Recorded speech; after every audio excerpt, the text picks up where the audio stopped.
একজন শিল্পীর মেইন গুণটা কি হওয়া উচিত? তাকে ভালো গলা হইতে হবে, ভালো গান গাইতে হবে। সো আমার মনে হয় যে নির্মাতা এবং অ্যাক্টর অ্যাক্ট্রেসের মেইন যে জায়গাটা হুক করে, এটা হলো তোমাকে অ্যাক্টর হিসেবে ভালো হইতে হবে আর তোমাকে ডিরেক্টর হিসেবে ভালো হইতে হবে। আমার মনে হয় এই দুইটা জায়গা যদি ঠিকঠাক হয় তখন হুকিংটা আসলে হবেই বস। এটার কোনো এটা কেউ আসলে ছাড়তে পারবে না। নায়রা চরিত্রে আমার আরেকটা অপশন চিন্তা আমার ছিল, কিন্তু আমার ওটা ব্যাটে বলে মিলে নাই, আমি তখন এই অপশনে গেছি। মোশাররফ করিমের আমি বিকল্প, ওনার চিকনগুনিয়া হয়েছে, তো উনি পারতেছে না, তো আমি বিকল্প চিন্তা করছি, আমি বিকল্প চিন্তা করে পাই নাই। ঠিক আছে, আমি ধরেন তানিয়া চরিত্রে আমি 3 জনকে আমি করছি, অপশনগুলোর নাম না বলি, ঠিক আছে।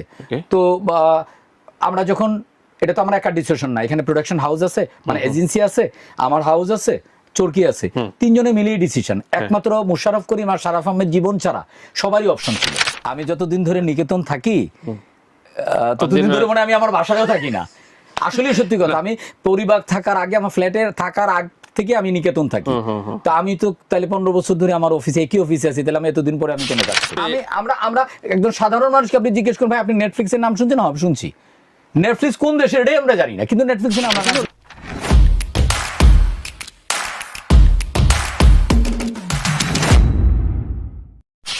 ওটিটির যে এখন তো ভাই ফিউচার, তো ওটিটির, তো ফিউচার যদি ওটিটির হয় তাহলে আপনার নিজেকে যত তাড়াতাড়ি আপনি এখানে অ্যাডাপ্ট করতে পারবেন তত তো ভালো। বাংলাদেশে ওটিটির মার্কেটটা কেমন বলে মনে করছেন? আমার ওটিটির মার্কেটটা ভালো, কিন্তু আমার মনে হয় যে স্ট্র্যাটেজিক্যালি ওনাদের কিছু নিকেতন সিন্ডিকেট ছাড়া নাকি কাজ দেয় না চরকিরা, হইচই এগুলো, মানে একটা সিন্ডিকেশন আছে নাকি? আপনারা ভালো ভালো রঙিন হাফ প্যান্ট এবং টি শার্ট পরেন, এটা খুব সিরিয়াস এলিগেশন, কিন্তু অনেকেই বলছে আমাকে যে আপনারা যতদিন ধরে চিনেন ততদিন ধরে আমাকে এবং নিকেতন থাকে না, একটা সিন্ডিকেশন আছে, এর বাইরে কাজ হবে না ভাই, এর বাইরে লোকজন ঢুকতে পারে না, এই হইচই বলেন চরকি বলেন।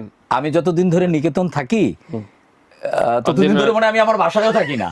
আসলে সত্যি কথা, আমি পরিবার থাকার আগে, আমার ফ্ল্যাটে থাকার আগ থেকে আমি নিকেতন থাকি। তো আমি তো তাহলে 15 বছর ধরে আমার অফিসে, একই অফিসে আছি, তাহলে আমি এতদিন পরে আমি কেন কাজ করি? না, এক সময় ফিল্মের ক্ষেত্রে কাকরাইল একটা ডমিনেট করতো, সে এখন ডমিনেট করছে নিকেতন। এখন ধরেন নাটকের ডিরেক্টর বলেন, বিজ্ঞাপনের বলেন, সব তো নিকেতন চলে আসছে, তো নিকেতনের বাইরে তো কেউ না। এখন বিচ্ছিন্নভাবে কেউ যদি বলে যে তার অফিস ধরেন উত্তরা, না আমি তো আমার উত্তরা অফিস, আমি তো নিকেতন, ওদের সাথে আমার ওদের টাইম নেই, ঠিক আছে, এটা যদি কেউ বলে, উনার সুবিধার জন্য সে ওখানে থাকে। তবে আমি যে পয়েন্টটা কথা বলতেছিলাম, এটা তো আমি প্রাসঙ্গিক ক্রমেই আপনি জিনিসটা বললেন, এটা আসলে এতটা আপনার কথাটা আমি এত সিরিয়াসলি নিচ্ছি না, এবং আমি আমার দর্শক বন্ধুদের বলবো এত সিরিয়াসলি নেওয়ার কিছু নাই। বাট নিকেতন একটা জায়গা যেটা তৈরি হয়ে গেছে আমাদের জন্য, একটা কমফোর্ট জোন কাজ করার জন্য। প্রশ্ন না এটা, ঠিক আছে, ইন্ডাস্ট্রি প্রশ্ন। হ্যাঁ, এটা ইন্ডাস্ট্রি থাক, এটা মেনে নিলাম, অথবা না মেনে আমি যদি নাও মানি তাতেও কিছু আসে যায় না। যেটা বিষয় হলো যে ওটিটির, আমরা যেরকম নেটফ্লিক্স, অ্যামাজন বা জি5 বা অন্য যে প্ল্যাটফর্মগুলো, আমরা ওটিটি প্ল্যাটফর্মগুলো আমরা যেভাবে দেখি, আমার মনে হয় যে আমাদের দেশের ওটিটিগুলো এইভাবে মানুষের কাছে পৌঁছাইতে পারে নাই। এখন ধরেন প্রোডাকশনটা বেশি পরিচয় হয়ে যায় প্ল্যাটফর্মের চেয়ে, অথচ হওয়া উচিত ছিল প্ল্যাটফর্মটা। রাইট, এটা হলো আমার ব্যক্তিগত মতামত। এখন আপনি দেখেন চরকি, বঙ্গ কিংবা হইচই কিংবা বায়োস্কোপ, ওনাদের নিজেদের পরিচয়ের জন্য কোনো ক্যাম্পেইন করছে এই পর্যন্ত না। খুবই প্রতি পয়েন্টে এই প্রথম আসল কথাটা বলছেন, তো কেন করে নাই আমাকে বলেন। আপনার যদি এটা আপনাদের উপর ছেড়ে দেয় যে তোমার প্রোডাকশন হয়, তুমি একদম সিম্পল কথা বলেন, আপনি একটা জিনিস বলেন, আপনি এইটা যদি আপনার প্রোডাক্ট হয়ে থাকে, প্ল্যাটফর্ম তো একটা প্রোডাক্ট, ডেফিনেটলি, তো যদি এটা প্রোডাক্ট হয়ে থাকে, প্রোডাক্ট আপনি মানুষের কাছে নিয়ে যাবেন না? তারপরে আপনি এই প্রোডাক্টের মধ্যে, কিংবা আপনার যদি আপনি প্রোডাক্ট এর মধ্যে আরেকটা প্রোডাক্ট, ডিমলাইট আরেকটা প্রোডাক্ট, তার মানে আপনি তো ধরেন, আচ্ছা ঠিক আছে, আপনি চরকি নিয়ে করেন নাই, আপনি তাহলে ডিমলাইট নিয়ে করেন, একই সাথে আপনার দুইটা হচ্ছে, কয়টা অ্যাক্টিভিশন হয়? ওটিটি তো আসলে দীর্ঘদিনের মার্চ করা যায় এই কাজগুলো নিয়ে, মানে 10 বছর পরে ওইটা কিছু সাবস্ক্রিপশন দেখবে, তাই না, যদি ওই প্ল্যাটফর্মটা জনপ্রিয় হয়। মানে ইনফ্যাক্ট নেটফ্লিক্স প্রাইমে তো আমরা অনেক পুরনো, মানে ধর 10 বছর আগে পোস্ট করছে, ওটাও তো আমরা দেখি। এক্স্যাক্টলি, এই স্ট্রিমিংটা হয় না, এটা আমাকে বেশ কয়েকজন বলেছে যে এখন নগদ স্ট্রিমিংটা হয়, এরপর আবার ডাউন হয়ে যায়। এখন আরেকটা হলো যে এটা তো আমি এই অবজেকশন বস আমিও শুনছি, আমি নিজেও ফেস করি। আরেকটা হলো যে আপনার লাইব্রেরি কত রিচ। কারণ আমাদের এখানে যে প্ল্যাটফর্মগুলো আছে, আপনি যে 1 বছরের জন্য যে আপনি সাবস্ক্রাইব করেন, আপনি কয়দিন দেখতে পারবেন? একদম একদম। এখন এটা যদি আমরা বলি কেউ হয়তো মন খারাপ করতে পারে, কিন্তু এটা তো সত্যি কথা বল। সত্য সত্য। তাহলে আমি এক বছরের জন্য কি দেখবো? এটা দর্শকদেরও আসলে একটা অভিযোগ। আমার ছেলের বয়স যখন 3-3.5 ছিল, তখন সে টিপে নেটফ্লিক্সই করে। কেন? তাকে তো আমি চোরকি চিনাইতে পারি নাই, সেও তো অডিয়েন্স, চিনাইতে পারি নাই। অবশ্যই আমরা একদম সাধারণ মানুষকে আপনি জিজ্ঞেস করুন, ভাই আপনি নেটফ্লিক্সের নাম শুনছেন? না, শুনছি। নেটফ্লিক্স কোন দেশের এটাই আমরা জানি না, কিন্তু নেটফ্লিক্সের নাম আমরা শুনছি। স্টাইল স্ট্যাটাসের মধ্যে পড়ে যায় কিন্তু। তার মানে আপনি তো, তাহলে আমি চোরকি কিংবা বঙ্গ কিংবা বায়োস্কোপ হইচিকের নাম কেন আমি আমার ম্যাচ পিপলের কাছে নিয়ে যেতে পারি নাই?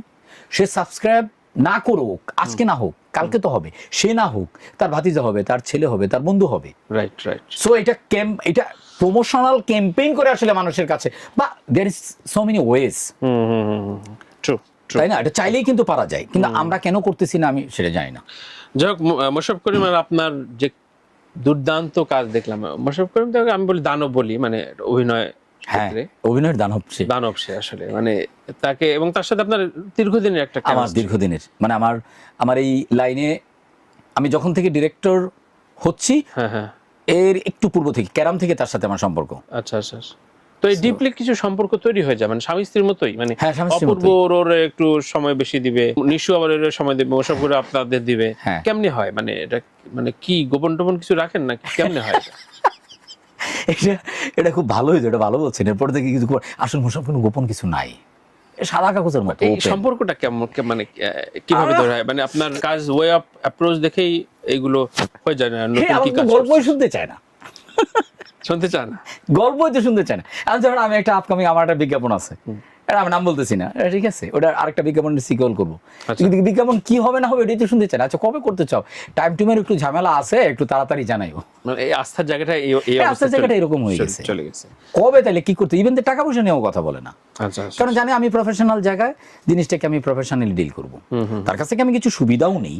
এইরকম আস্থার জায়গাটা তৈরি করতে একটা নির্মাতার কতদিন লাগে? মানে কতদিন লাগে এটা আমি এক্স্যাক্টলি ওইভাবে তো আসলে পরিমাপ করে বলা যাবে না। এটার মধ্যে মনে কিছু জিনিস লাগে। একটা জিনিসটা হলো যে আপনি বন্ধুত্ব করতে গেলে যে জিনিসটা হয়, একটা ট্রান্সপারেন্সি থাকে সম্পর্কের, যে কোনো সম্পর্কের ক্ষেত্রে, স্বামী স্ত্রী বলেন, প্রেমিক প্রেমিকা বলেন।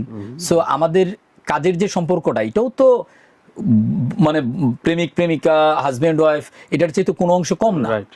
কারণ আমার একটা ম্যাক্সিমাম সময়ই তো আসলে আমি এখানেই ইনভলভ থাকি, কাজ নিয়েই তো ইনভলভ থাকি। সো ওই জায়গাতে আমাদের ট্রান্সপারেন্সিটা খুব চমৎকার, আন্ডারস্ট্যান্ডিংটা খুব চমৎকার। আরেকটা হলো যে একজন শিল্পীর মেইন গুণটা কি হওয়া উচিত? তাকে ভালো গলা হইতে হবে, ভালো গান গাইতে হবে। সো আমার মনে হয় যে নির্মাতা এবং অ্যাক্টর অ্যাক্ট্রেসের মেইন যে জায়গাটা হুক করে, এটা হলো তোমাকে অ্যাক্টর হিসেবে ভালো হইতে হবে আর তোমাকে ডিরেক্টর হিসেবে ভালো হইতে হবে। আমার মনে হয় এই দুইটা জায়গা যদি ঠিকঠাক হয়, তখন হুকিংটা আসলে হবেই বস। এটার কোনো, এটা কেউ আসলে ছাড়তে পারবে না। আমি জানি না আমি ভুল বললাম কিনা, কিন্তু আমার মনে হয় ব্যাখ্যা করলেন।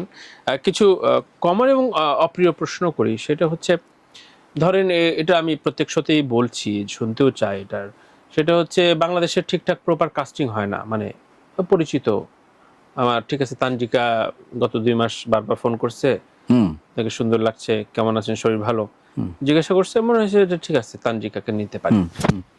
কিন্তু ঠিক এই ক্যারেক্টারে, তানিয়ার চরিত্রে আরো ভালো হয়তো হইতে পারতো। মানে আমি পার্সোনালি নিই না, এটা জয়া থেকে শুরু করে চঞ্চল এই সিটে এসে বলে গেছে যে বাংলাদেশে প্রপার কাস্টিং হয় না। এটা আমি প্রত্যেক সাথে ডিরেক্টরদের বেসিক্যালি জিজ্ঞাসা করি। তো এই অব্লিগেশনটা, এই অভিযোগটাকে মানেন আপনি? আমি সাবিলা নুরও বলে গেছে, সুনেরা কয়দিন আগে, হ্যাঁ এটা ঠিক বলছেন ভাই, প্রপার কাস্টিং হয় না। ডিরেক্টর একটা সম্পর্কে ডিরেক্টরদেরকে জিজ্ঞেস করছেন নাকি আমি প্রথম ডিরেক্টর? না ডিরেক্টর, অনেক ডিরেক্টরকে জিজ্ঞাসা করা হয়েছে। ডিরেক্টরকে এগ্রিড হইছে, ডিরেক্টররা কম এগ্রি হইছে, কিন্তু ওই কিন্তু তবু এসব যোগ করে বলছে আর কি। আমি তো আমার কাছ থেকে তো আপনি স্ট্রেট উত্তরই পাবেন। আমার ক্ষেত্রে সেটা ঘটে নাই। এটা আমার বউ হইলেও, প্রেমিকা হইলেও সেটা ঘটতো না। আমি মোশাররফ করিমরে যেভাবে ট্রিট করি, আমি ঠিক একইভাবে তানজিকাকে ট্রিট করি, আমি একইভাবে ইভানাকে ট্রিট করি। সো কাজের জায়গায় আমি 100%, আমি খুব বেশি কাজ করি নাই। আমি যেহেতু মাল্টিপল কাজ করি, আমি এই বিজ্ঞাপন করি, এই ডকুমেন্টারি করি, এই নাটক বানাই, এই ওটিডি বানাই, এই সিনেমা বানাই, এই অ্যাক্টিং করি, নানাবিধ কাজ যেহেতু আমি করি। একটা কমফোর্ট জোন আপনারা, হ্যাঁ কমফোর্ট জোন। আমি সেই ক্ষেত্রে হলো যে কিছু কমফোর্ট জোন তো থাকেই। যেমন আমার ধরেন, আমি নাম না বলে যদি বলি, যে যেমন আমার নায়রা চরিত্রে আমার আরেকটা অপশন চিন্তা আমার ছিল, কিন্তু আমার ওটা ব্যাটে বলে মিলে নাই, আমি তখন এই অপশনে গেছি।